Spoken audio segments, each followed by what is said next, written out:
नमस्कार, मैं आशीष गौतम आप सभी का बहुत स्वागत करता हूं अपने चैनल में। तो आज मिलते हैं एक नई कहानी के साथ जिसका नाम है ईदगाह। हमारी जो प्रेम मंजूषा एक बुक कहानी संकलन है, प्रेमचंद की 16 सर्वश्रेष्ठ कहानियों का संकलन, उसकी अगली कहानी में अभी तक आपने 3 कहानियां देख ली, अब चौथी कहानी है, उसका नाम है ईदगाह। तो ईदगाह कहानी एक छोटे से बच्चे की कहानी है जो अपने दादी के प्रति कितना प्रेम, अपनी दादी के प्रति कितना प्रेम दिखाता है। मतलब थोड़ा सा इस कहानी की व्याख्या समझ लेते हैं, कहानी का सार क्या है। तो ये जो छोटा सा बच्चा होता है इसका नाम हामिद होता है, उसकी दादी का नाम अमीना होता है, जो बहुत ही गरीब होते हैं, यानी बहुत ही निम्न क्वालिटी के होते हैं, क्योंकि उसके हामिद के पापा और मम्मी यानी अब्बू और अम्मी पहले ही बचपन में खत्म हो चुके थे। अब बूढ़ी दादी जिसका नाम अमीना था, बस उसके साथ हामिद रहता था। जब हामिद के गांव में मेला लगता है, ईद आती है, तो रोजे 30 दिन खत्म होते हैं। उसके बाद जब मेला लगता है तो उस दौरान अमीना हामिद को 3 पैसे देती है। हामिद अपने दोस्तों के साथ जाता है मेला, कुछ नहीं खाता, ना कुछ झूलता, ना कुछ लेता, बस अपनी दादी के लिए एक चिमटा ले आता है। चिमटा क्या होता है कि रोटियां सेंकते वक्त उसकी दादी के हाथ जल जाते हैं, हाथों में फफूके पड़ जाते हैं, जिससे उसे देखा नहीं जाता हामिद को, और वो बिना कुछ खाए पिए चिमटा ले आता है और दादी उसे देखकर बहुत रोती है। सो ये था कहानी का सार। अब पूरी कहानी को हम विस्तार से समझते हैं। स्टार्ट करते हैं। तब तक स्टार्ट करते हैं। अगर आप सभी हमारे चैनल में नए हैं तो जल्दी जल्दी सब्सक्राइब कर लीजिए ताकि नोटिफिकेशन आपको मिल जाए, और अगर वीडियो अच्छा लगे तो लाइक कर दीजिए और शेयर भी कर दीजिए, कमेंट भी कीजिएगा। स्टार्ट करते हैं। ईदगाह। आज 30 दिन रोजे खत्म होने के बाद 30 दिन रोजे खत्म होने के बाद आज ईद का दिन था, जिसमें प्रकृति में चारों ओर एक अलग ही माहौल था। प्रकृति में सूरज एकदम चटक था, मस्त लग रहा था, प्रकृति एकदम मनोहर दृश्य दे रही थी। चारों तरफ एक अलग ही रंग बिखरे हुए थे, ईद की खुशी थी, चारों तरफ आदमी खुश था, ये खुश, सब खुश थे। बच्चे सबसे ज्यादा खुश थे क्योंकि बच्चों को इंतजार रहता है मेले का। आज ईद आई थी, उन्होंने 1 साल से इंतजार किया था कि हम ये लेंगे, वो लेंगे, ऐसे करेंगे, वैसे करेंगे, ये पहनेंगे, वो करेंगे। बच्चों को सबसे ज़्यादा इंतजार था ईद का, और लोगों में एक अलग जोश था। लोग सोच रहे थे भैया जल्दी जल्दी जानवरों को चारा आसानी कर दो, आते आते पता नहीं देर हो जाए और जानवर भूखे रह जाए, इसलिए जल्दी जल्दी चारा आसानी सब कर देते हैं जानवरों को। और कोई बटन लगाने के लिए सुई लेने भागा जा रहा है, कोई जूते में तेल डालने के लिए भैया जूते में तेली के घर भागा जा रहा है, कोई साहू जी के घर भागा जा रहा है। लेकिन बच्चों को नहीं पता कि आज पापा साहू जी के घर क्यों भागे जा रहे हैं। बच्चों को नहीं पता कि पापा साहू जी के घर क्यों भागे जा रहे हैं, मनिहारिन के घर क्यों भागे जा रहे हैं। उन्हें तो बस ईद से मतलब था। उन्हें नहीं पता था कि घर की परिस्थिति क्या है, कैसे क्या चल रहा है, लेकिन बस उनको अपनी प्यारी ईद यानी मेले से मतलब था, और सभी बच्चे बहुत अधिक प्रसन्न थे। अब क्या होता है, कोई दौड़ा दौड़ा कहीं भागा जा रहा है, कहीं कहीं भागा जा रहा है। और इधर जो अमीना थी, अमीना के बारे में थोड़ा जान लेते हैं। अमीना एक बुढ़िया होती है और हामिद उसका नाती होता है। अमीना के जो पत्नी लड़का और बहू होते हैं, वो दोनों पता नहीं कैसे ख़त्म हो जाते हैं। बेटा पहले ख़त्म होता है और कुछ दिनों बाद, और उसकी पत्नी भी ख़त्म हो जाती है। बस एक बेटा होता है जिसका नाम हामिद होता है। हामिद मात्र 4-5 साल का छोटा बच्चा होता है। उसे बस इतना पता होता है कि अब पापा मेरे बाहर कमाने गए हैं और मम्मी अल्लाह के पास नियामतें लेने गई हैं, यानी बहुत सारी दुआएं और बहुत सारे गिफ्ट लेने गई हैं, मतलब तोहफे लेने गई हैं। और वो इस बात से बेहद खुश होता है और अपनी दादी की गोद में सर रख कर सोता है, बड़ा खुश रहता है, क्योंकि उसे इतना पता है कि अब्बा और अम्मी कभी ना कभी तो आएंगे और मेरे लिए ढेर सारी नियामतें और तोहफे लेकर आएंगे। वो इस बात से बेहद खुश होता है। अब जो अमीना होती है ये बेहद उदास, बड़ी ही चिढ़ी हुई बैठी रहती है, रोया करती है, फुसफुसाया करती है कि इस निगोड़ी ईद का हमारे घर में कोई काम नहीं, पता नहीं कहाँ से चली जाती है, कुछ भी तो नहीं है घर में खाने के लिए कि कुछ बना दूँ, सब मांगे का ही तो सहारा है। और हामिद अलग खुश होता है कि आज ईद है, वो घूमेगा फिरेगा, और उसके पास कोई काम करती है, 6 पैसे मिलते हैं, 6 पैसे उसको मिलते हैं तो वो आके मनिहारिन ले जाती है 3 पैसे। अब 3 पैसे में वो क्या क्या करे। इधर हामिद कहता है दादी मैं मेला जाऊँ, तो कहती नहीं नहीं बेटा तुम छोटे हो, ये वो तमाम बहाने बन। अब वो लेकिन एक इस बात से थोड़ा सा उसका मूड बदलता है कि यार साल भर में एक बार तो ईद आती है, किस किस को मना करूँगी और क्यों करूँ, किस किस को मना करूँ और क्यों करूँ। साल में एक बार आती है मनिहारिन, तेलिन और कहारिन, कोई तो नहीं मानेगी, जो जो आएगा सबको सेवइयाँ देना पड़ेगा। सबको समझ देना पड़ेगा, नहीं मना कर सकती। और इधर जो बच्चे होते हैं ये सारे जो हामिद के दोस्त होते हैं ये सारे इकट्ठा होते हैं। हामिद के दोस्त होते हैं नूर, सम्मी, मोहसिन और एक का नाम होता है मोहिन और ये हामिद। 4 दोस्त होते हैं। चारों के 4 जब दोस्त होते हैं तो ये तीनों चारों क्या करते हैं, अब मेले के लिए निकलने के लिए प्रस्थान करते हैं। तो हामिद आता है, दादी मैं मेला जा रहा हूँ। तो दादी उसकी कहती है नहीं तू अकेले मेला नहीं जाएगा, छोटा सा तो है, कैसे जाएगा, कहीं वहाँ खो खाया गया तब क्या होगा। अमीना को डर लगा रहता है, नन्ही सी जान है यार, पैदल 3 कोस धूप में जाना फिर आना, पैर में छाले न पड़ जाए, जूते भी तो नहीं है, क्या करूँ मैं अब। लेकिन हामिद कहता नहीं दादी आप टेंशन न लो, मैं सबसे, दादी चिंता मत कर, मैं सबसे पहले आ जाऊँगा और सबसे आगे जाऊँगा, सबसे पहले आ जाऊँगा। नहीं मानता। दादी कहती है, दादी सोचती है यार अगर मैं जाती तो कुछ दूर गोद में ले लेती, बेचारे को उठा लेती, नन्ही सी जान है कितना चलेगा, लेकिन क्या करूँ, वहाँ जाऊँगा घर में कुछ है भी तो नहीं, मांगेगा ही तो सहारा है। अगर पैसे होते तो आते आते सब चीज़ें खरीद लाती और तुरंत बना देती, लेकिन कुछ नहीं था उसके पास और वो हामिद के साथ नहीं जाती है। अब इसके बाद क्या होता है, अब जो गांव से जलजला होता है मेले का 11 बजे निकल जाता है, सारे बच्चे इकट्ठा होते हैं, अब मेले के लिए निकल जाते हैं। जब मेले के लिए निकलते हैं काफ़ी दूर चलने के बाद शहर आता है।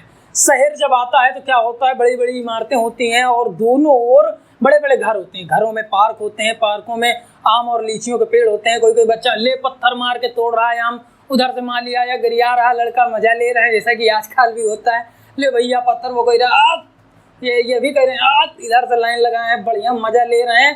कहते हैं देखा कैसा उल्लू बनाया। अब इतना मजाक करते करते थोड़ा सा आगे निकलते हैं तो इनको एक कॉलेज मिलता है, यानी बड़ा स्कूल मिलता है जिसमें बड़े बड़े लड़के पढ़ते हैं, दाढ़ी मूँछों वाले, जैसे मेरी हैं दाढ़ी, मुझे तो नहीं, ऐसे लड़के मतलब पढ़ते हैं, यानी कॉलेज मिलता है। तो क्या होता है कि जो हामिद होता है तो कहता है बहुत इतने बड़े बड़े लड़के अभी तक पढ़ रहे हैं, पता नहीं कब तक पढ़ेंगे, और इतने बड़े हो गए अभी तक पढ़ते हैं, कुछ नहीं आता होगा तभी आते हैं। जैसे हमारे मदरसे में 2-3 लड़के हैं, बड़े बड़े हैं, आते हैं, कुछ नहीं आता, रोज मार खाते हैं और मुँह काम से मुँह चुराते हैं, तभी मार खाते हैं। ये भी ऐसे होंगे, इनको भी कुछ नहीं आता होगा। अब जब थोड़ा आगे निकलते हैं तो एक क्लब हाउस आता है। क्लब हाउस में क्या आता है, बड़े बड़े लोग आते हैं, औरतें आती हैं, सब आती हैं, वहाँ खेल होता है, बड़ी बड़ी औरतें मैच खेलते, लड़कियाँ औरतें सब मैच खेलती हैं, बड़े बड़े लोग सब कुछ करते हैं। तो इस पर सारे लड़के अपने अपने अब्बा और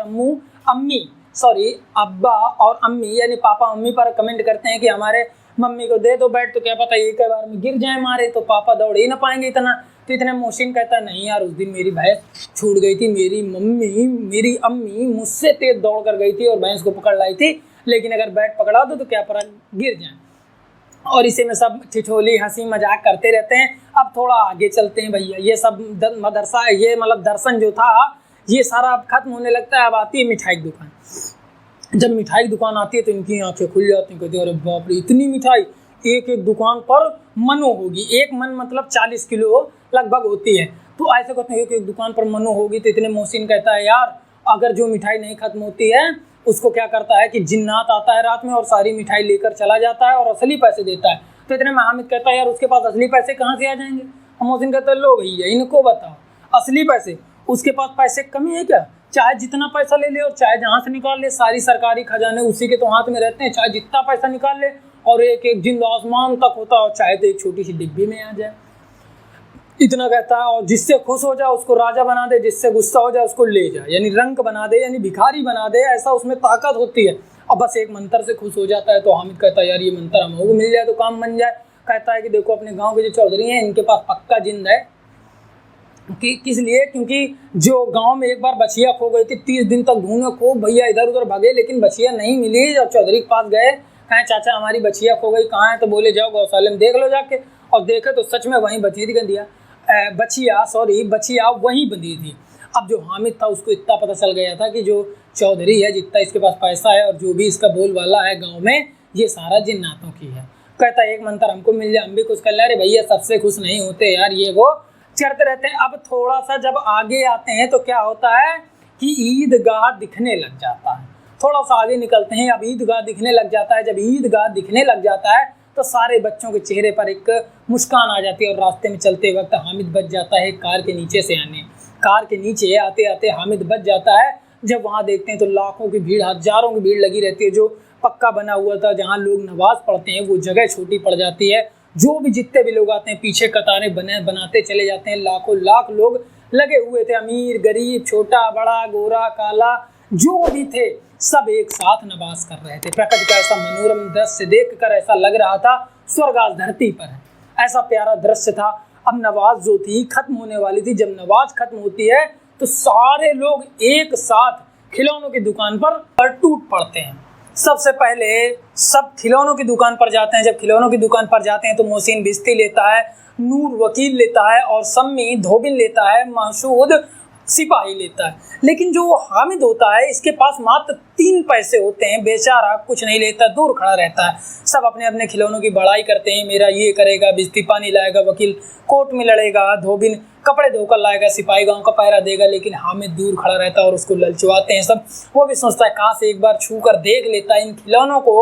और जब कुछ दूर निकलते हैं तो मिठाई की दुकान आती है। मिठाई की दुकान पर सब चारों दोस्त कुछ ना कुछ खाते हैं। कोई जलेबी लेता है, कोई सेवइयाँ लेता है, कोई लड्डू लेता है। लेकिन हामिद अभागा जिसके पास मात्र 3 पैसे होते हैं वो दूर खड़े देखता रहता है और कहता है भले ही खाएं आप मिठाई, जब इनके दांत खराब होंगे तब ये खुद लालची बन जाएंगे, आदत पड़ेगी और खुद मार खाएंगे। इनको पता चल जाएगा मिठाई से कितना लाभ होता है, कितनी हानि होती है। और किताबों में हर जगह इनकी बुराई तो लिखी है। ठीक, खा लें भैया। तो इतने में मोहसिन बुलाता है, ले हामिद खाएगा मिठाई। आता है हामिद तो उसको दिखाता ही वो मुंह भर लेता है। यार सब लोग जोर से हंसते हैं, तालियां बजा बजा कर हंसते हैं, मतलब मजाक उड़ाते हैं। बच्चों में क्या है कि बस जो चीज़ बच्चों को प्यारी होती है वो कैसे दे दें किसी को। लेकिन अब थोड़ी दूर जब और निकलते हैं तो क्या होता है, झूले आते हैं। झूलों में सारे दोस्त एक एक करके सब झूल लेते हैं। लेकिन हामिद को कोई नहीं बचाता, हामिद को कोई नहीं बताता कि आज झूल ले एक बार। हामिद को कोई नहीं बताता कि आज झूल ले एक बार, पूछता तक नहीं है। वहीं वो दूर खड़ा रहता है और वो कहता है मैं इन चीज़ों के लिए, व्यर्थ चीज़ों के लिए जो आज नहीं कल खराब हो जाए, अपने 3 पैसे बर्बाद नहीं कर सकता। जब सारे झूले झूल कर कुछ दूर आगे निकलते हैं तो एक लोहे आभूषणों की दुकान होती है जिस पर वो जाते हैं। जब तो क्या होता है कि जब कुछ दूर निकलते हैं तो वहाँ पर एक आभूषण की दुकान होती है। तो सारे दोस्त थोड़ा आगे निकल जाते हैं क्योंकि बच्चों के कोई सामान थी ही नहीं उसमें। तो हामिद को चिमटा दिखता है। हामिद को चिमटा देखकर अपनी दादी की याद आ जाती है कि दादी रोटियां बनाते वक्त जल जाती है, उसके हाथ जल जाते हैं, हाथों में फफोके पड़ जाते हैं जिससे बड़ा कष्ट होता है। अब मैं चिमटा ले लूँगा, दादी मुझको लाखों दुआएं लेगी, लाखों चुम्मी, मतलब पप्पी लेगी, चुम्मी लेगी, चूमेगी, लाखों दुआएं देगी, चारों तरफ बताएगी कि मेरा हामिद चिमटा लाया है, मेरा हामिद ही बहुत चिंता करता है, ऐसे तैसे। और एक बार दोस्तों की तरफ देखता है, साले आलोचनाएं करेंगे यार। कहता कोई नहीं, करने दो आलोचना, और देखते हैं। और दुकानदार से पूछता है भैया चिमटा कितने का? वो कहता है 6 का है, 5 का लगा दूंगा। तो कहता है 3 का देना हो दो ना, ये चला। वो आगे निकल जाता है। दुकान वाला बोला तो बेटा इधर ले चिमटा देता है और 3 पैसे हामिद देता है। चिमटा लेकर वो कंधे पे ऐसे रखता है जैसे राइफल हो, बेहद सीना चौड़ा करके चलता है कि उससे जैसे राइफल मिल गई हो। अब इसके बाद क्या होता है, जब दोस्तों के पास पहुंचता है तो दोस्त सारे देख कर हंसते हैं, क्या हामिद भाई और कुछ नहीं मिला था क्या, केवल चिमटा लेकर चले आए? हामिद कहता है मिला तो था, क्या करें, पैसे नहीं थे मेरे पास, चिमटा है, ये बेटा राइफल है, कंधे पर रख लो, राइफल बन गया, बजा लो, चिमटा बन गया, रोटियां सेंक लो, मेरे चिमटे के बहुत सारे लाभ हैं, तुम्हारे खिलौनों के क्या लाभ हैं, भला बता दो एक। तो हामिद कहता है हमारा भिश्ती पानी ला सकता है, तुम्हारा चिमटा पानी ला सकता है क्या? तो हामिद कहता है कि एक थप्पड़ मारेगा हमारा चिमटा तो तुम्हारा भिश्ती दौड़ के पानी लेकर आएगा, और जो अपने आप को ज़्यादा लगाता हो भला एक बार पटक के ज़मीन में दिखा दे या एक बार मेरे चिमटे से कुश्ती करा दे, देखता हूँ किसका कितना बड़ा वीर है। आए तो सब ऐसे ऐसे बात करते हैं। तो एक बार सम्मी कहता है कि यार तुम्हारा चिमटा तो हमेशा आग में मुंह घुसे रहेगा। सब दोस्तों का थोड़ी राहत मिलती कि हाँ थोड़ा चलो अच्छा हुआ। तो हामिद थोड़ा सोचता और बोलता है कि मुंह में आग घुसेड़ना सिर्फ बहादुरों का काम होता है, और तीनों को इतना ज़्यादा लज्जित करता है। भाई वार्तालाप के दौरान वकील वाला केस कहता है कि अगर कहीं केस हो गया तो तुम्हारा चिमटा क्या करेगा? तो हामिद कहता है कि जब केस हो जाएगा तो एक चिमटा लगाएंगे, तुम्हारे वकील साहब को दौड़ के आएंगे और पूरा केस लड़ जाएंगे। तीनों परास्त हो चुके थे। हामिद सबसे छोटा था, फिर भी सबको बराबर टक्कर दिए था, सब परास्त हो गए। और अंत में तीनों ने झुक कर हामिद से संधि कर ली कि ठीक है भैया एक बार अपना चिमटा हमको दिखा दो और एक बार हमारी चीज़ तुम देख लो। हामिद भी इस संधि को मान लेता है क्योंकि वो पहले से चाहता था कि मैं भी इन चीज़ों को छू सकूं। सब एक दूसरे के बारी बारी सबके पास चिमटा जाता है और बारी बारी सबके खिलौने हामिद के हाथों में आते हैं। हामिद खिलौनों को देखता है, वाह कितने प्यारे हैं यहाँ, और उसके मुंह से निकलता है कि मैं तो बस मजाक कर रहा था, वरना ये लोहे का खिलौना क्या बराबरी करेगा इस मिट्टी के खिलौनों से। इतने में सारे दोस्त बोलते हैं नहीं यार, तुम्हारा चिमटा देखकर सब दुआएं देंगे, सब बड़ाई करेंगे और ये हमेशा रहेगा, हमारा आज नहीं तो कल टूट जाएगा, कोई लाभ नहीं है। अब लेकिन किसी के पास 1 रुपये नहीं बचे थे कि कोई चिमटा ले आता। और जब वो लोग घर की ओर वापिस आ रहे होते हैं तो रास्ते में सम्मी को भूख लगती है और उसके पापा ने उसे केले दिए होते हैं। वो हामिद को अपना साथी बनाता है केलों में, बाकी दोस्तों को नहीं, क्योंकि वो चिमटे की देन थी जो आज हामिद को वही दोस्त जो अभी तक कुछ नहीं पूछ रहा था अब पूछता है। जब घर आते हैं तो क्या होता है कि भिस्ती पहुंचता है मोहसिन लेकर, तो मोहसिन की बहन दौड़ कर आती, भैया भैया भिस्ती लाया, पकड़ा और गिरा दिया जमीन में, भैया लब।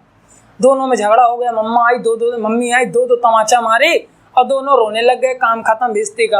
अब जो वकील था, ये वकील लेकर आए थे, भैया क्या नाम था इनका, नूर, वकील लेकर आए थे। तो वकील साहब को सोचे यार वकील साहब जमीन में तो बैठ नहीं सकते, तो दीवार में कीड़ी गाड़ी पटरा लगाया और उसी के ऊपर कालीन बिछा कर रख दिया और पंखा करने लग गए। जब पंखा करने लग गए तो क्या हुआ कि पता नहीं पंखा लगा कि हवा लगी, वकील साहब जमीन में और काम खत्म। इसके बाद बारी आई धोबनी की। धोबन को सोचे कपड़ा ले जाएंगे, जब पानी में डाले तो घुल के खराब हो गए। इसके बाद जब बारिश, सब डांट खाए अपनी अपनी मम्मी से, कुछ खा ना सके, कुछ अच्छी चीज़ न ला सके, खिलौने लेकर आए हो, खेलने की उम्र है, ये है वो है। अब बात आई सिपाही की। सिपाही को यूं तो रखा नहीं जा सकता था कि घर के अंदर रख दिया जाए ज़मीन में, और सिपाही जिंदा था कि था नहीं कि चल कर गाँव का पहरा दे सके। तो क्या किया, एक डोली बनाई और खुद लेकर सिपाही को जागते रहो के नारे लगाने लग गए, यहाँ मतलब रख के जैसे डोली में। अब जब भैया डोली में नारे लगाने लग गया तो क्या हुआ कि डोली रात में चल रहा था तो कहीं खूंटा गड़ा था जिसमें जानवर बांधे जाते हैं, और गिरा बड़बड़ा के तो काम खत्म, एक टांग टूट गई। अब एक टांग से कैसे भैया सिपाही पहरा दे, तो वहीं बैठा दिया, दूसरी टांग तोड़ के कहा यहीं से तुम राइफल लेकर पूरा नज़ारा देखो। अब तो कभी कभी उसका प्रयोग बाँट के रूप में किया जाने लगा है, सब्जी तौलने के रूप में, कुछ में 250 ग्राम 200 ग्राम के रूप में प्रयोग किया जाने लगा था। सबका एक एक करके टूटता गया, एक एक 2 दिन के अंतराल में सबका टूट गया। लेकिन जब हामिद अपने घर पहुंचता है, दादी उसे देखकर बेहद खुश होती है और गले से लगा लेती है। लेकिन उसके हाथों में जब चिमटा देखती है, पूछती है क्या हामिद ये चिमटा कहाँ मिला? कहता दादी मिला नहीं, खरीद कर लाया हूँ। कहा अच्छा कितने का लाया है? तो हामिद बोलता है दादी 3 पैसे का। दादी उसके ऊपर गुस्सा होती है, अरे ना समझ बच्चे, खाना नहीं कुछ खा सकता था, 3 कोस धूप में गया, 3 कोस आया, तुझे भूख नहीं लगी, कुछ खा नहीं लेता? दादी आपके हाथ जल जाते थे इसलिए चिमटा लाया, अब नहीं जलेंगे। अमीना का जितना क्रोध होता है सब प्यार में बदल जाता है। अमीन साहब उसे गले से लगाती है, लाखों लाख दुआएं देती है और खूब रोती है।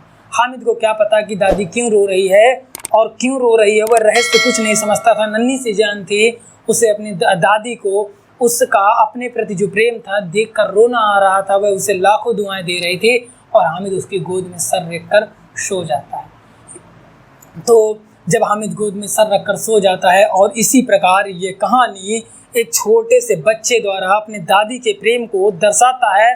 अब ये कहानी यहीं पर समाप्त होती है। सो मिलता हूँ आप सभी से अपनी अगली कहानी, तब तक के लिए आप सभी को बहुत बहुत धन्यवाद।